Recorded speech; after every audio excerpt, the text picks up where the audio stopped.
ఆదివారం జైపూర్లోని SMS indoor స్టేడియంలో you ముంబాతో Jaipur pink Panthers తలపడింది. ఈ మ్యాచ్ 1001వ మ్యాచ్ కావడం విశేషం.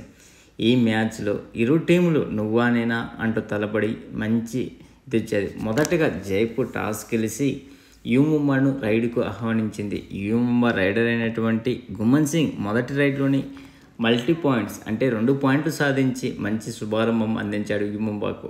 తర్వాత జైపూర్ స్టార్ రైడర్ అయినటువంటి అర్జున్ దేశ్వాల్ తన మొదటి రైడ్లోని టచ్ పాయింట్తో జైపూర్ కూడా శుభారంభాన్ని అందించాడు. తర్వాత ఓవరాల్గా మ్యాచ్లో జైపూర్ పింక్ ప్యాంథర్స్ 31-29తో గెలుపొంది వరుసగా హోమ్ గ్రౌండ్లో 3వ విజయం కావడం విశేషం. అలాగే విజయం పరంపరంగా ఓవరాల్గా 5వది కావడం ఇది ఈ విజయంతో మొదటి ప్లేస్కు వెళ్ళాది. అంతకుముందు ఈ ఇరు టీముల మధ్య రికార్డులు 10 విజయాలు, ఒక్కొక్కటి 10 విజయాలు ప్లస్ 2 టైలుగా నిలిచాయి. మళ్ళీ వారి టాకిళ్ళ కోసం ఒకరినొకరు రైడ్తో సరిపోవడం నిజంగా అద్భుతం అనిపించేది. ఈరోజు మ్యాచ్లో నువ్వా నేనా అన్నట్టు చాలా ఉత్కంఠంగా సాగింది. గతంలో వాళ్ళు ఈ ప్రారంభంలోనే అర్జున్ దేశ్వాల్ జైపూర్ పింక్ ప్యాంథర్స్కు అతని నిరంతర రైడ్ పాయింట్లతో స్కోర్ బోర్డు మీద మంచి రైడింగ్ పాయింట్స్ నిలబడడంలో అతను ఎంతో కష్టపడ్డారు. మరో ఎండ్లో యు ముంబై నుంచి అమీర్ మహద్ జబర్దస్తి అదే చేశాడు. గాయం అతన్ని మ్యాట్ నుంచి బయటికి పంపేలా చేసింది. ముంబైకి మనకు టైం అవుట్ అయ్యే దగ్గరలో 1 పాయింట్ ఆధిక్యంతో ఫస్ట్ హాఫ్ ముగిసేదానికి 1 పాయింట్ మాత్రమే ఆధిక్యంలో ఉంది. రింక్, సుందర్ సింగ్ మరియు ముఖిలను షణ్ముగల్ అవుట్ చేయడానికి అజిత్ కుమార్ చేసిన సూపర్ రైడ్ నిజంగా అద్భుతం అని చెప్పాలి. ఈ ముగ్గురు అవుట్తో పాటు ఒక బోనస్ పాయింట్ కూడా తీసుకొని వచ్చాడు అజిత్ కుమార్ ఆ రైడ్లో. అప్పుడు వీళ్ళ అంతరాయాన్ని చాలా వరకు తగ్గించాడు. వీళ్ళు ముందుకు వెళ్ళినా కానీ అది ఎక్కువసేపు నిలబడలేదు. మళ్ళీ యు ముంబై దాదాపు వెంటనే పాయింట్ల బెట్టలో నిరంతరం బోనస్ పాయింట్లు చేసింది. ఆఖరి 2 నిమిషాల్లోకి వెళ్ళిన ఏ జట్లు ఆల్అవుట్ చేయడానికి ఆపోజిట్లు సహకరించలేదు. జైపూర్ పింక్ ప్యాంథర్స్ ఆ చివరి నిమిషంలో 3 పాయింట్ల ఆధిక్యంతో ఉండగా సూపర్ టాకిల్ చేశారు. అది నిజంగా ఆ టీంకు చాలా ఉపయోగపడింది. మరియు అదే ఆ తేడాని ఆ టీం గెలిచే విధంగా చేసింది. జై భగవాన్ కొంత నిరాశపరంగా దాడి చేసినప్పటికీ, రైడింగ్ చేసినప్పటికీ ఒక చిన్న తప్పుడు గణన ప్యాంథర్స్కు దగ్గర విజయానికి సహాయపడింది. ఓవరాల్గా ఈ మ్యాచ్లో టాప్ పర్ఫార్మెన్సర్గా అర్జున్ దేశ్వాల్ 11 రైడ్ పాయింట్ చేస్తే బెస్ట్ డిఫెండర్గా సాహుల్ కుమార్ 4 టాకిల్ పాయింట్ చేశాడు. యు ముంబా నుంచి గుమన్ సింగ్ 10 రైడ్ పాయింట్ చేస్తే డిఫెండర్గా యశ్వంత్ పి 3 టాకిల్ పాయింట్ చేశారు. ఇదే కాకుండా ఇండివిజువల్ పర్ఫార్మెన్స్ గురించి కూడా చూద్దాం. మొదటగా మనం మాట్లాడుకుంటే జైపూర్ అర్జున్ దేశ్వాల్ 11 పాయింట్లు రైడ్ పాయింట్ సాధించాడు. అందులో 7 టచ్ పాయింట్లు, 4 బోనస్ పాయింట్లు ఉన్నాయి. ఇతను ఈరోజు మ్యాచ్ మొత్తం మీద 20 రైడ్ చేస్తే 4 మాత్రమే అన్సక్సెస్ అయ్యాయి. 7 ఎంటీ రైడ్స్ అయినవి, మిగతా 9 సక్సెస్ అయింది. 9 రైడ్స్లో 11 పాయింట్లు సాధించాడు. అలాగే Sunil Kumar captain just 1 tackle point మాత్రమే సాధించాడు. రెజా 3 టాకిల్ పాయింట్ సాధించాడు. అజిత్ 7 పాయింట్లు సాధించాడు. అందులో 5 టచ్ పాయింట్లు, 2 బోనస్ పాయింట్లు ఉన్నవి. ఒక రైడ్ అయితే నిజంగా అద్భుతం చేసేది. ఆ రైడ్లో మొత్తం 4 పాయింట్లు సాధించాడు. 3 టచ్ పాయింట్లతో, 1 బోనస్ పాయింట్తో. ఒక రైడ్లో నిజం అద్భుతమే ఇతను చేసింది. ఈరోజు సాహుల్ కుమార్ 4 టాకిల్ పాయింట్ చేశాడు. ఆ 4 టాకిల్ పాయింట్లో 1 సూపర్ టాకిల్ కూడా ఉండడం విశేషం. ఈ సూపర్ టాకిలే ఈరోజు జైపూర్ గెలవడానికి చాలా ఉపయోగపడింది.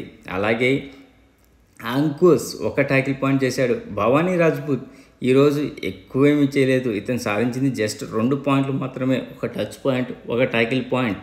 తర్వాత యు ముంబై గురించి వస్తే గుమన్ సింగ్ 10 పాయింట్స్ సాధించాడు. అందులో 9 టచ్ పాయింట్లు, 1 బోనస్ పాయింట్ ఉంది. ఈరోజు ఇతను టోటల్ 17 రైడ్ చేస్తే అందులో 5 మాత్రమే అన్సక్సెస్ఫుల్ రైడ్, 4 మాత్రమే ఎంటీ రైడ్స్, మిగతా 8 మాత్రం సక్సెస్ అయ్యాయి. 8 రైడ్స్ గాను 10 పాయింట్లు సాధించాడు. దీంతో ఇతను ఈ సీజన్లో 5th సూపర్ 10 సాధించాడు. అంతేకాకుండా ఈ సీజన్లో ఇప్పటివరకు 100 రైడింగ్ పాయింట్స్ కూడా కంప్లీట్ చేసుకోవడం విశేషం. అంతేకాకుండా ఆ టీం కెప్టెన్ అయినటువంటి సురీందర్ సింగ్ 2 టాకిల్ పాయింట్స్ సాధించాడు. తర్వాత గోకుల్ కన్నన్ 2 టాకిల్ పాయింట్స్ సాధించాడు. అమీర్ మహమ్మద్ జఫ్రద్దీస్ 4 పాయింట్లు సాధించాడు. అది 2 టచ్ పాయింట్స్, 2 బోనస్ పాయింట్లు. అంతేకాకుండా తిను 4 సార్లు అవుట్ అయ్యాడు. అంతే ఇంజూర్డ్గా కారణంగా మ్యాచ్ నుంచి వైదొలిగి వెళ్ళిపోయాడు. తర్వాత విశ్వనాథ్ వి 3 టాకిల్ పాయింట్స్ సాధించాడు. ముకలెన్ షణ్ముగం 1 టాకిల్ పాయింట్ చేశాడు. హెరీ దరిన్ ఎక్రమీ 2 టచ్ పాయింట్ చేశాడు. అందులో ఇతను ఒక రైడ్లోనే 2 టచ్ పాయింట్లు తీసుకొని రావడం విశేషం.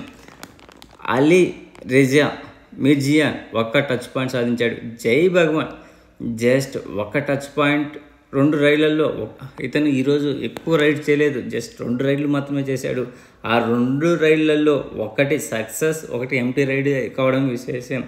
ఇంతేకాకుండా ఈ మ్యాచ్ గెలిచిన తర్వాత ఏ టీము ఏ పొజిషన్లో ఉందో ఒకసారి చూద్దాం. మొదటి ప్లేస్కి ఈరోజు మ్యాచ్ గెలిచిన తర్వాత జైపూర్ పింక్ ప్యాంథర్స్ 13 మ్యాచ్లకు గాను 9 గెలిచి 2 ఓడిపోయి 2 టైతో 53 పాయింట్లతో అగ్రస్థానంలోకి ఎగబాకింది. సెకండ్ ప్లేస్లో పునేరి పల్టన్ 12 మ్యాచ్లకు గాను 10 గెలిచి 2 ఓడిపోయి 52 పాయింట్లతో సెకండ్ ప్లేస్కు వచ్చింది. దబాంగ్ ఢిల్లీ 12 మ్యాచ్లకు గాను 7 మ్యాచ్లు గెలిచి 3 ఓడిపోయి 2 టైతో 43 పాయింట్లతో థర్డ్ ప్లేస్లో ఉంది. గుజరాత్ జైన్స్ 12 మ్యాచ్లకు గాను 7 గెలిచి 5 ఓడిపోయి 39 పాయింట్లతో ఫోర్త్ ప్లేస్లో ఉంది. హర్యానా స్టీలర్స్ 12 మ్యాచ్లకు గాను 7 గెలిచి 4 ఓడిపోయి 1 టై చేసి 39 పాయింట్లతో ఫిఫ్త్ ప్లేస్లో ఉంది. బెంగాల్ వారియర్స్ 13 మ్యాచ్లకు గాను 6 గెలిచి 5 ఓడిపోయి 2 టైతో 38 పాయింట్లతో సిక్స్త్ ప్లేస్లో ఉంది. యు ముంబా 12 మ్యాచ్లకు గాను 6 గెలిచి 5 ఓడిపోయి 1 టైతో 36 పాయింట్లతో 6th నుంచి 7th పడిపోయింది. పాట్నా పైలట్స్ 12 మ్యాచ్లకు గాను 5 గెలిచి 6 ఓడిపోయి 1 టైతో 32 పాయింట్లతో 8th ప్లేస్లో ఉంది. బెంగళూరు బుల్స్ 13 మ్యాచ్లకు గాను 5 గెలిచి 8 ఓడిపోయి 32 పాయింట్లతో 9th ప్లేస్లో ఉంది. యూపీ యాదవ్ 13 మ్యాచ్లకు గాను 3 గెలిచి 9 ఓడిపోయి 1 టైతో 22 పాయింట్లతో 10th ప్లేస్లో ఉంది. తమిళ్ తలైవాస్ 12 మ్యాచ్లకు గాను 3 గెలిచి 9 ఓడిపోయి 20 పాయింట్లతో 11th ప్లేస్లో ఉంటాయి. చిట్ట చివరిగా తెలుగు టైటన్స్ 12 మ్యాచ్లకు గాను 1 మ్యాచ్ గెలిచి 11 ఓడిపోయి 10 పాయింట్లతో లాస్ట్ ప్లేస్లో ఉంది. తర్వాత స్టార్ రైడర్స్ టాప్ 3లో ఉన్నటువంటి రైడర్స్ అంతేకాకుండా డిపెండర్స్ గురించి కూడా ఒకసారి చూద్దాం. ముందు రైడింగ్ విభాగం నుంచి అర్జున్ దేశ్వాల్ 150 పాయింట్లు కంప్లీట్ చేశాడు జైపూర్ పింక్ ప్యాంథర్స్. తర్వాత మనిందర్ సింగ్ బెంగాల్ టీం నుంచి 121 పాయింట్లు, అసు మాలిక్ 117 పాయింట్లు ఢిల్లీ నుంచి. వీళ్ళు ముగ్గురు టాప్ ప్లేస్లో ఉండగా టాకిల్ పాయింట్స్లో శుభం సిండే బెంగాల్ టీం నుంచి 47 పాయింట్లతో ఫస్ట్ ప్లేస్లో ఉంటే, మహమ్మద్ రిజియా చియాని 45 పాయింట్లతో పూణే టీం నుంచి సెకండ్ ప్లేస్లో ఉన్నాడు. యూపీ నుంచి సుమిత్ 44 పాయింట్లతో థర్డ్ ప్లేస్లో ఉన్నాడు. ఇది ఈరోజు జరిగినటువంటి match highlights. Please friends like చేయండి, కొత్తగా వచ్చిన వాళ్ళు సబ్స్క్రైబ్ చేయండి. మీకు ఈ వీడియో నచ్చితే షేర్ చేస్తారని ఆశిస్తున్నాను. Signing off your Mahendra. Thank you. Good night.